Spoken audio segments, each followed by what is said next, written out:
भारत में अगर भीम जो आया नहीं होता, भारत में अगर भीम जो आया नहीं होता, इस देश पे गर जान लुटाया नहीं होता।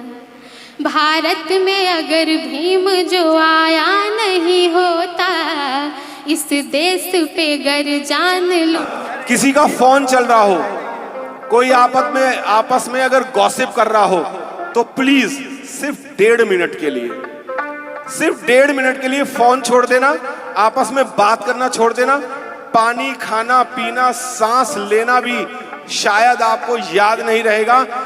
जो बाबा साहब के बारे में, जो बाबा साहब को नमन करने के बारे में आप जो सुनेंगे वो वंदना सिद्धार्थ जी से सुनेंगे। और मैं चाहूंगा कि वंदना सिद्धार्थ जी आए और अपनी कविता से हम सबको एक ऐसी ऊर्जा दें जो कि इस समाज को जरूरत है।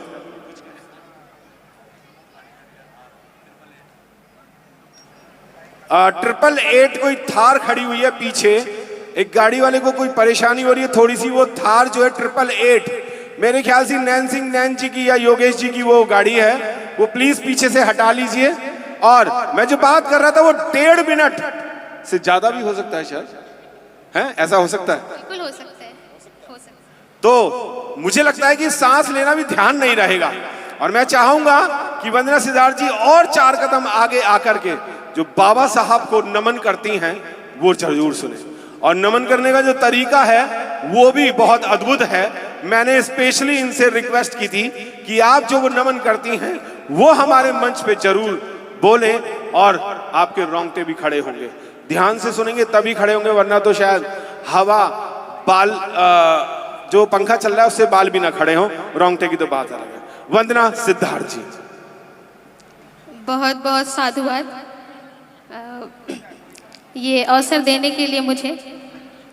सबसे पहले तो मैं अपने समाज में जन्मे संतों, गुरुओं, महापुरुषों, त्यागियों को नमन करते हुए करुणा के सागर, समता, समानता, मैत्री, मानवता, शील, सदाचार, प्राणी उपकार, सत्य, अहिंसा, बहुजन हिताय, बहुजन सुखाय, अंत और आदि, प्रज्ञा और समाधि का पाठ पढ़ाकर विश्व को ज्ञान का दिया दिखाने वाले युग पुरुष, युग द्रष्टा, युग प्रवर्तक, महाकारुणिक तथागत बुद्ध के चरणों में कोटि कोटि नमन और वंदन करती हूँ। साथ ही साथ बहुजन के विधाता, हम सब के मुक्तिदाता, वंचितों के ढाल, ज्ञान का मिसाल, नारी उद्धारक, समाज सुधारक, इतिहास के पाती किताबों के साथी, निडर, निर्भीक, धैर्यवान, उच्च कोटि के विद्वान, symbol of knowledge, leader of गोलमेज, अर्थशास्त्र के जानकार, महान शिल्पकार, मनुस्मृति के नाशक, बुद्ध के उपासक, जातीयता के बैरी, इंसानियत के प्रहरी, वर्तमान और भविष्य की आवाज, विश्व के सरताज, कानून के ज्ञाता, संविधान निर्माता बाबा साहब अम्बेडकर को मैं वंदना सिद्धार्थ कोटि कोटि नमन और वंदन करती हूँ। साथ ही साथ लाइव लॉर्ड बुद्धा को साधुवाद देते हुए मंच के नीचे जो बुद्धिजीवी लोग बैठे हैं हमारे बीच, केपी चौधरी जी और तमाम वरिष्ठ वक्ता और नेता गण बैठे हुए हैं। मैं सबका नाम लूँगी तो बहुत वक्त लग जाएगा, लेकिन मैं इतना ज़रूर कह सकती हूँ, ये जो लोग भी बैठे हैं ना नीचे, ये सब बहुजन समाज के बाबा साहब के सच्चे और जाबाज सिपाही हैं, इतना मैं यकीन के साथ कह सकती हूँ। और आप ही लोगों की वजह से ये मिशन और ये कारवां आगे बढ़ रहा है।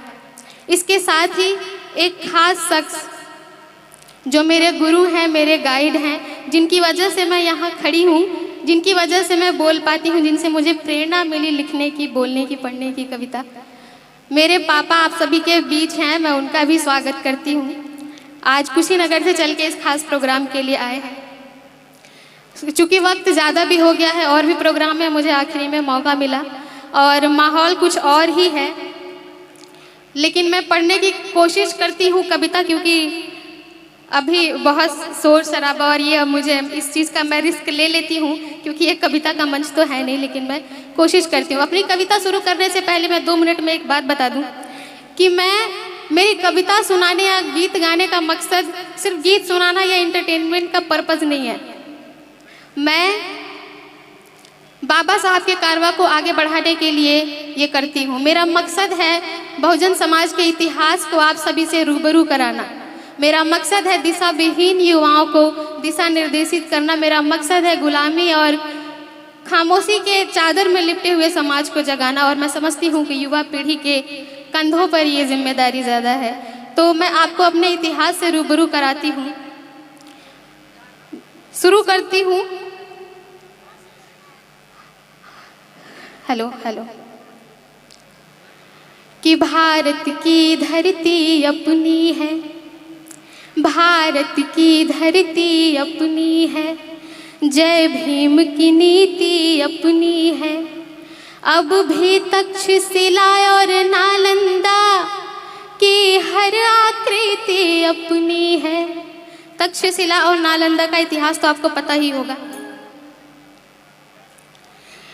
कि वो भारत की धरती अपनी है, जय भीम की नीति अपनी है। वो तक्षशिला और नालंदा की हर आकृति अपनी है।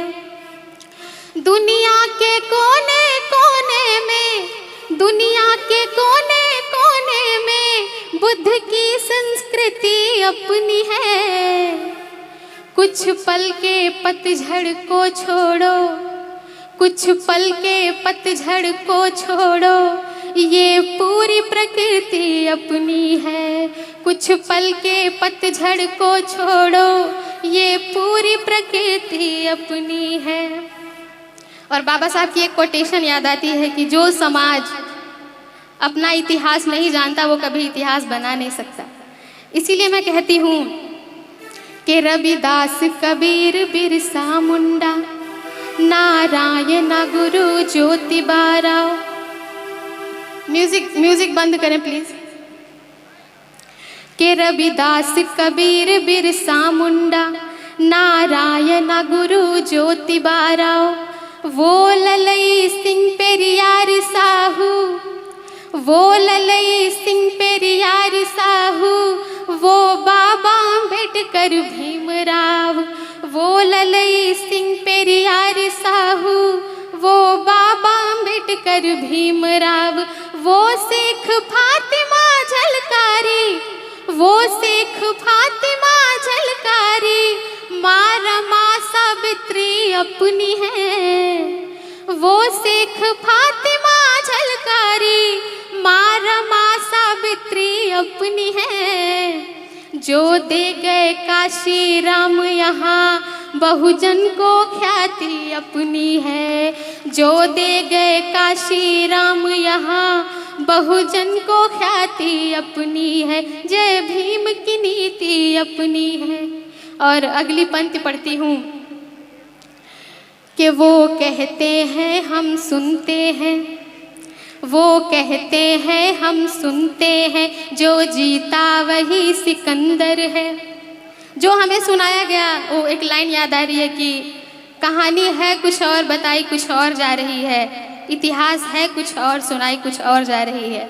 तो मैं पढ़ती हूँ कि वो कहते हैं हम सुनते हैं, जो जीता वही सिकंदर है, पर चंद्रगुप्त साबिर नहीं पूरी दुनिया के अंदर है। पर चंद्रगुप्त साबिर नहीं पूरी दुनिया के अंदर है। था जिससे सिकंदर हार गया, था जिससे सिकंदर हार गया, ऐसी गतिविधि अपनी है। था जिससे सिकंदर हार गया, ऐसी गतिविधि अपनी है। और जो घनानंद को ध्वस्त करे, जिंदा रणनीति अपनी है। जो घनानंद को ध्वस्त करे, जिंदा रणनीति अपनी है। और इस कविता की आखिरी पंक्ति पढ़ती हूँ। मैं समझती हूँ कि आप मेरी कविता बहुत डूब के सुन रहे हैं, लेकिन मैं चाहती हूँ आप इतना भी डूब के ना सुने कि मेरी कविता ही डूब जाए। ठीक, मैं पढ़ती हूँ कि दानी हर्षवर्धन सा जग में, कि दानी हर्षवर्धन सा जग में शायद कोई ज्यादा ना होगा। दानी हर्षवर्धन सा जग में शायद कोई ज्यादा ना होगा। अब हेन सांग सा भिक्षु भी लगता है पैदा ना होगा। अब वेन सांग सा भिक्षु भी लगता है पैदा ना होगा। और एक ऐसे वीर के लिए मैं पढ़ने जा रही हूँ, आप सब सुनेंगे।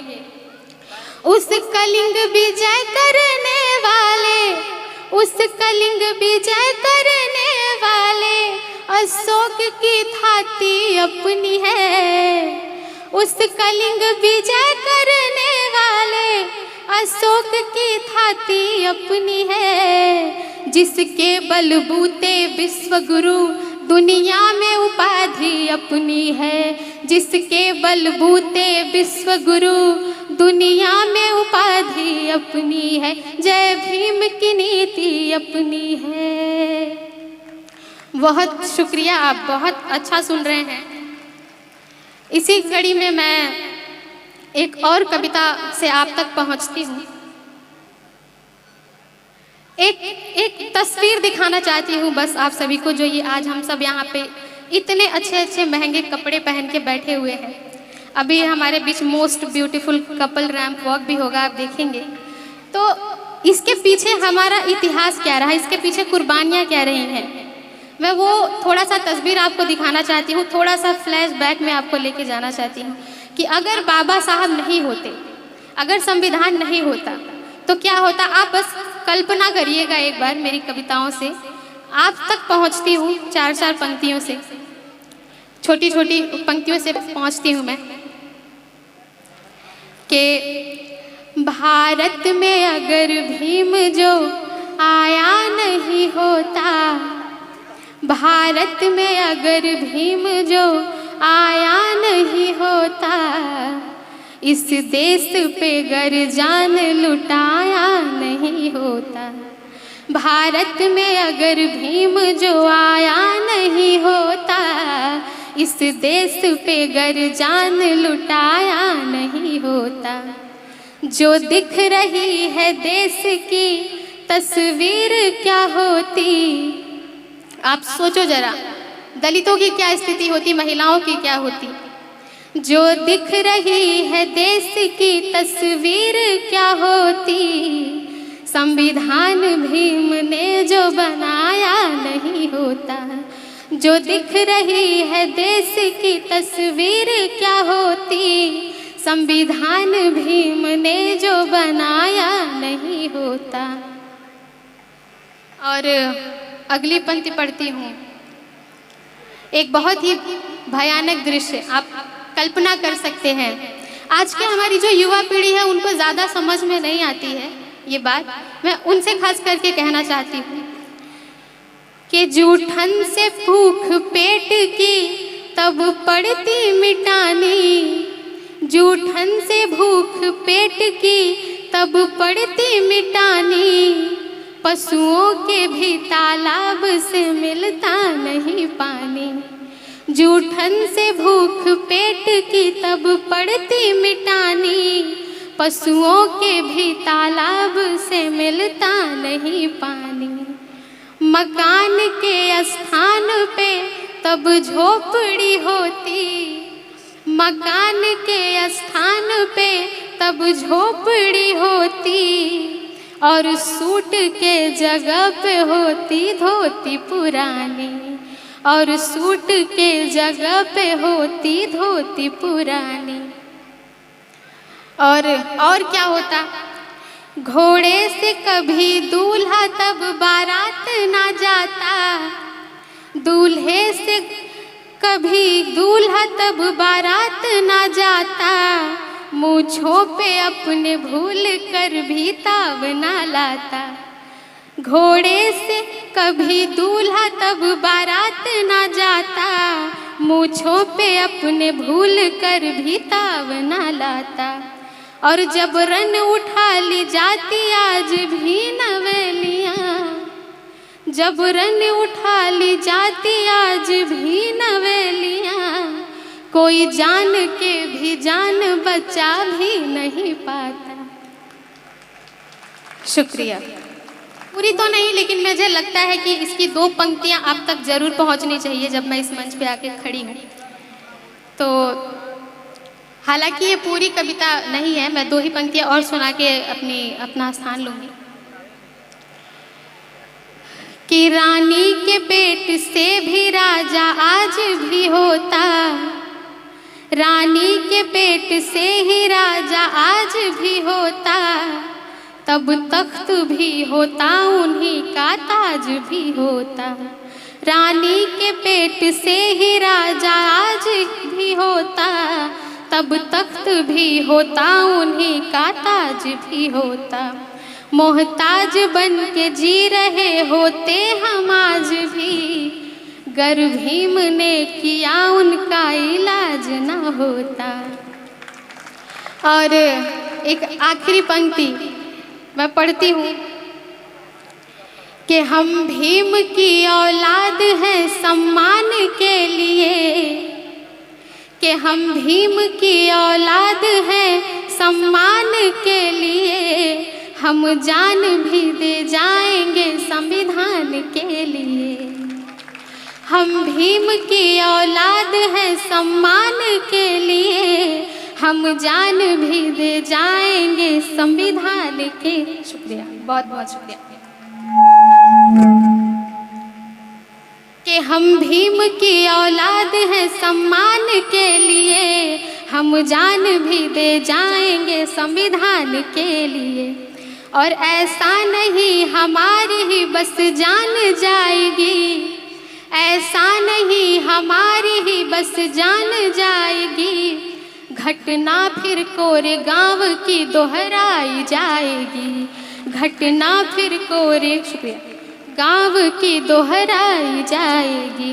शुक्रिया चूँकि समय बहुत ज़्यादा हो गया है तो मैं आप सबसे विदा लेती हूँ। जय भीम, नमो बुद्धाय।